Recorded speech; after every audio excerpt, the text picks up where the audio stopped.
If you wanted to talk about the New York Jets 2025 schedule, you could have done it several hours ago when it got leaked by whoever, wherever. I saw it in like five different places, but I thought the right thing to do was to wait for the Jets themselves to put it out in case the leaked schedule was wrong. Looks like it was right to me. Um, I didn't look at it too extensively because I knew I wasn't going to do a show based on it. But here we are now because the Jets have just tweeted out their schedule for 2025. Funny enough, I said a few weeks back, well, I don't know, maybe whenever, when Fields signed with the Jets and Aaron Rodgers was rumored to the Steelers, I said Jets Steelers week 1 Monday Night Football. Okay, so it's not Monday Night Football. Not a lot of night games for the Jets, and knew that was coming. I think two. Last year they maxed out. This year they got two. Um, but week 1 against the Steelers would make a ton of sense if it does happen, or I mean, if Rodgers does go to Pittsburgh, which I don't know. I on the one hand, I think he wants to go to a winner. On the other hand, I know Pittsburgh they win 10 games every year, but I don't know. I mean, they're obviously better than the Jets, but are they a Super Bowl contender? Are they good enough for him to come back? We'll see. We'll see. But I think the league is expecting him to end up with the Steelers and thought, you know what, we can get week 1 Rodgers back in MetLife against Aaron Glenn's Jets. Aaron Glenn, who booted Rodgers to the curb, so Aaron will have a little bit of fire in his belly, and the Jets will want to prove that they're a much improved team without Rodgers there, and maybe they will be. Just I think it's unlikely given the all the moves we've seen this offseason. Lots of downgrades, not many upgrades. So the Steelers, week 1, um, we don't even know who the quarterback. Listen, if Rodgers doesn't come in, that's a winnable game for the Jets because I mean, if Aaron Rodgers or if Aaron Glenn is does half the job he does with this defense that he did with Detroit's defense last year, I think this Jets defense will be able to beat whoever Pittsburgh has at quarterback on their current roster. Week 2, it's the Buffalo Bills at home. All these are 1 p.m. with we'll start off with that. All 1 p.m. games with a couple of exceptions. We've got Dolphins 7:15 on a Monday night. You've got the 9:30 a.m. Well, 9:30 a.m. local. London. No, sorry, 9:30 a.m. Your guys, America, Eastern Standard. When the Jets are in London. Then a couple weeks later, they've got Thursday night football against the Pats. That's it. 2 primetime games, one Monday, one Thursday. Again, after being maxed out last year. So a lot's changed in the last 12 months. The Jets are once again a 1 p.m. team, which I love being in England, but and I know a lot of Jets fans are happy about that aspect. That's the one silver lining to the Jets being the Jets. The Jets are usually bad, and when you're bad, you're usually playing 1 o'clock games. All right. So they get the Bills week 2 at home, Josh Allen and company. Am I really gonna do a win-loss thing here? I mean, it's we don't know. So much can happen. You feel like you do it because everyone does it, but it's about the most meaningless thing you can do. Um, Maybe I don't make it up as I go along because really the win-loss thing is just silly at this point. Week 3, Jets, Tampa Bay. Baker Mayfield. Look, if Baker's healthy, if that Bucks team is healthy, that is a very good football team, and that is not a football game the Jets will win. Week 4, here's the Monday night football game. Monday night against the Dolphins. Putting the Jets and Dolphins on Monday night football, the first thing that comes to mind is the league expecting Tua to get knocked out early? Because I'll tell you what, Justin Fields versus Zach Wilson, week 4 Monday night football. I don't know. That would draw big ratings in New York. I don't know how many fans outside of New York are all that interested in the history of Zach Wilson. But he is currently Miami's QB2. Tua's got a significant injury history. I would imagine Zach Wilson gets to play minimum 4 or 5 games this year as a starting quarterback for the Dolphins. what he'll do now that he's playing for an NFL head coach who kind of knows what offense looks like. Who knows? Who knows? We'll see. I mean, he had obviously last year in Denver, he had an offensive head coach, but a very good offensive head coach. But Bo Nix stayed healthy all year, and he was the three as the first year guy there. But currently listed as two for Miami. And again, that'd be a hell of an interesting game, wouldn't it? Zach Wilson versus Justin Fields, Week 4 Monday night. Week 5, it is the Jets hosting. Yeah, Jets hosting the Dallas Cowboys. That'll be a fun one. Dallas, they've got their issues. Oh, by the way, with that Dolphins game, who we picking there? What are we saying? On the road, give me the Dolphins in that one. Probably take the Jets for the home one, and assume they split because the Dolphins are. What the hell is going to happen with Tyreek? I don't think anybody knows what's going to happen there. Dallas the following week. The Cowboys. Listen, I get all the jokes because the Cowboys, America's team, and the fans talk a lot, and the owner talks a lot, and they haven't won in forever. But they're still a decent football team. The Cowboys are still. They've got some good players. They've got some good receivers. Just added George Pickens. Will he blow up that locker room, or will he add to it? Or will add on the field, I should say. And I think he will. Him, CD Lamb. I think that's a tough game. I would take Dallas in that game. The following week, you've got Denver again, for the 50th year in a row, which is kind of crazy, in London. I will be there. I expect the Jets to get their doors blown off. That Denver defense is ridiculous. They added to it in the draft and got more firepower up front. I guess winnable game in terms of when you look at the fact that I expect the Jets to run it a lot. I expect a lot of quick, short passes. And when you're playing a defense that's as strong and aggressive up front as the Broncos, you might have a chance to pull one out. I would still pick Denver to win it, but I don't know. Maybe saying the Jets will get the doors blown off is a little bit harsh. But would it shock me if that happened? No, it would not. Jets then come back to America and face the Carolina Panthers. Panthers listen, that's a team that really, the way Bryce Young heated up down the stretch last year, different team now.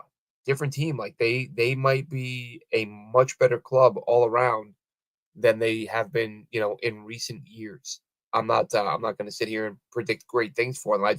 I think they're a big unknown. Like was what Bryce did last year, was that a fluke late in the year? We'll see. Then you've got the Cincinnati Bengals the following week. Give me the Bengals, that offense, high flying, Joe Burrow putting up a million yards. The Jets, the corner is going to be interesting, to put it lightly, right? I expect Sauce to have a huge bounce back year. Brandon Stevens, I have very little confidence in. We don't know. We're assuming Azariah Thomas will step in and start if Stevens isn't getting the job done. Do you want a rookie corner going against the guys, those Cincinnati receivers? Ideally, no, but we'll see what happens there. But Cincinnati just way too much firepower, and you got Cleveland, so we'll put that down as a win. Is that two? What do we say? We say Miami win, Cleveland win. Let's give them the Carolina game, even though I could see them losing that one. Let's give them Carolina because there won't be many more after that. All right, so then you got Cleveland. Again, you expect that to be a win. Although let's be honest here, having added Mason Graham to that front seven, Graham and Garrett, their defense was already decent. It's just their quarterback situation could be a complete mess. We have no idea who the starter is going to be. Flacco just doesn't have it anymore. Is Shador going to be starting by then? Will Gabriel be? Who knows? Cleveland is a mess, as always, and the Jets are right there with them.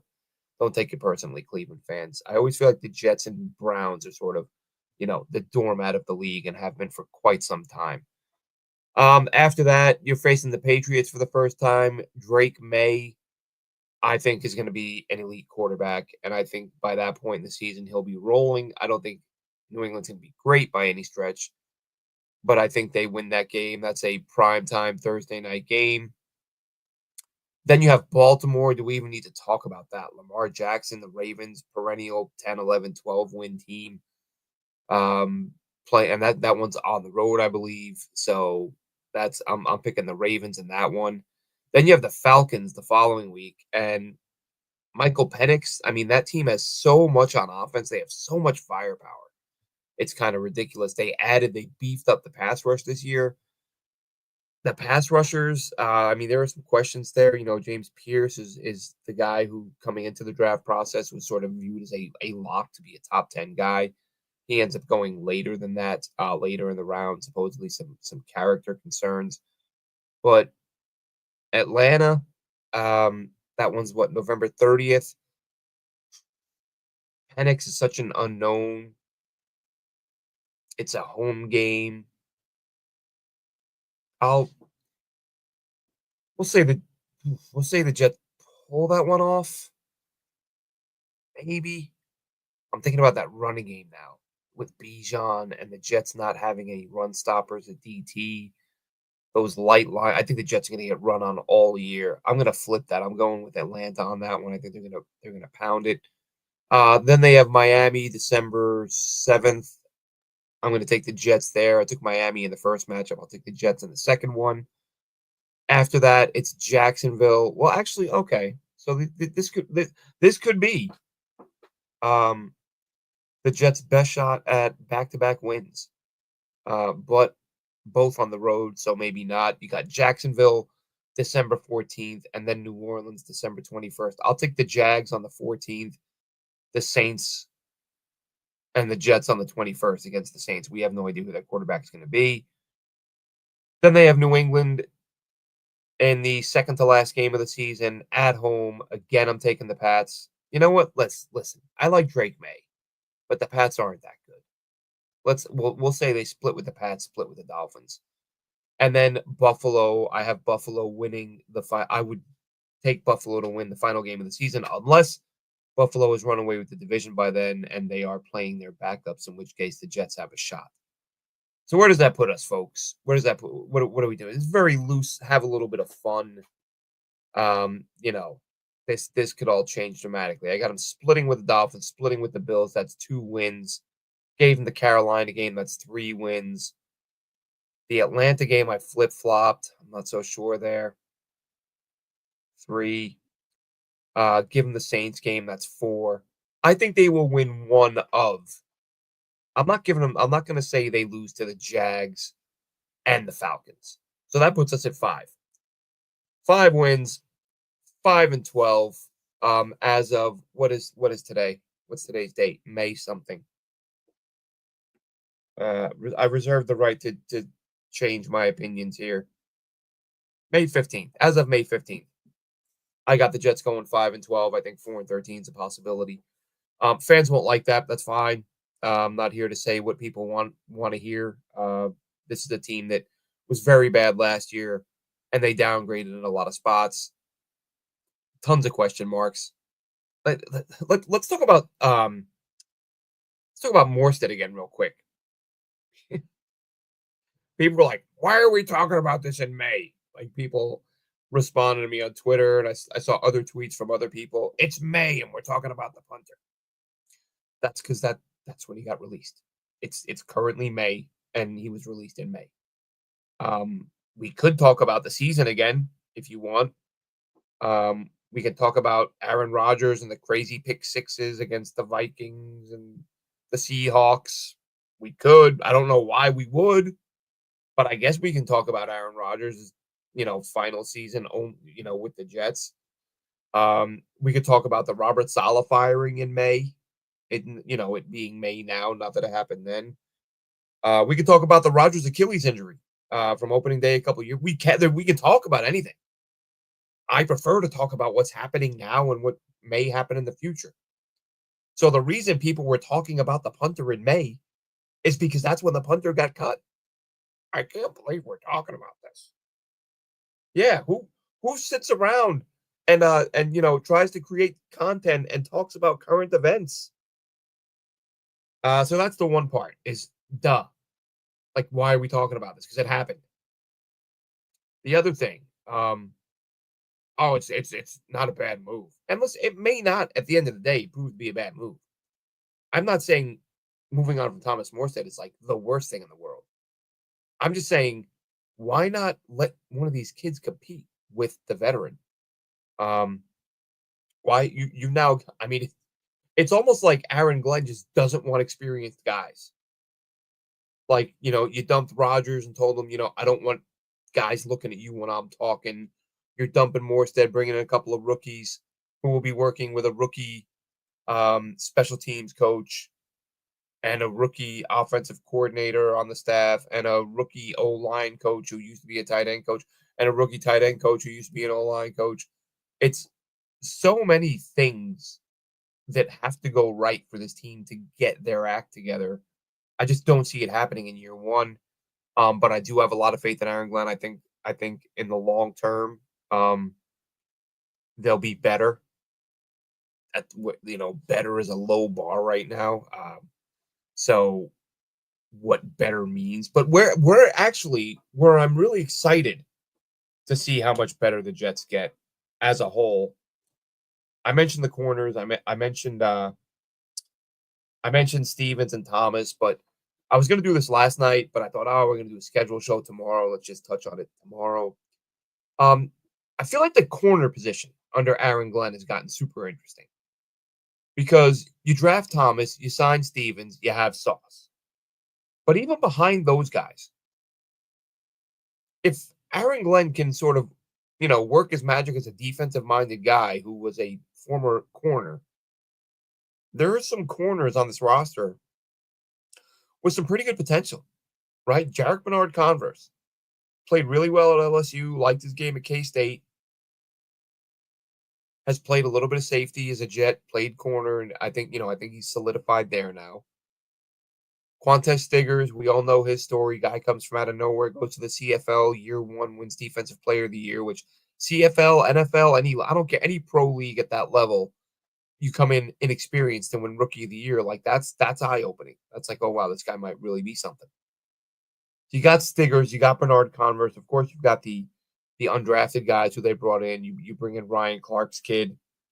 I want to make sure I'm not leaving anybody out here. Isaiah Oliver is more of a tweener slot safety. He'll play a little bit all over the place. But yeah, it's mostly JB and Michael Carter, of course, the nickel. But mainly Stiggers, JBC, Thomas. If the Jets do a good job of developing these guys who have these aren't like undrafted guys or guys who've had several years of experience and just haven't played well.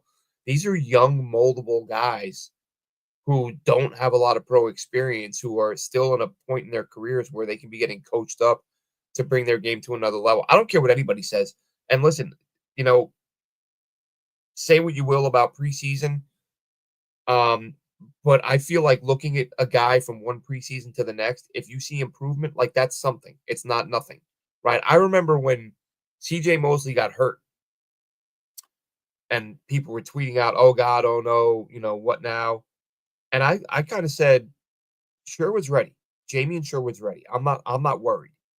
And there was a lot of, "Oh, without Mosley, that's it, that's it. We don't have our captain, and Sherwood's not any good."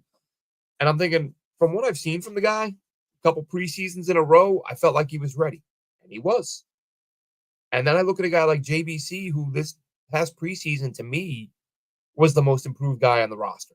If you look at the way he played the previous preseason to this preseason, I think he took some major strides. And if he continues to do that and Stiggers continues to develop, the Jets may be in a situation where they've got a really valuable trade chip or fantastic depth. And they could, look, you could trade one of those guys and still have depth if they come along nicely under the tutelage of head coach Aaron Glenn.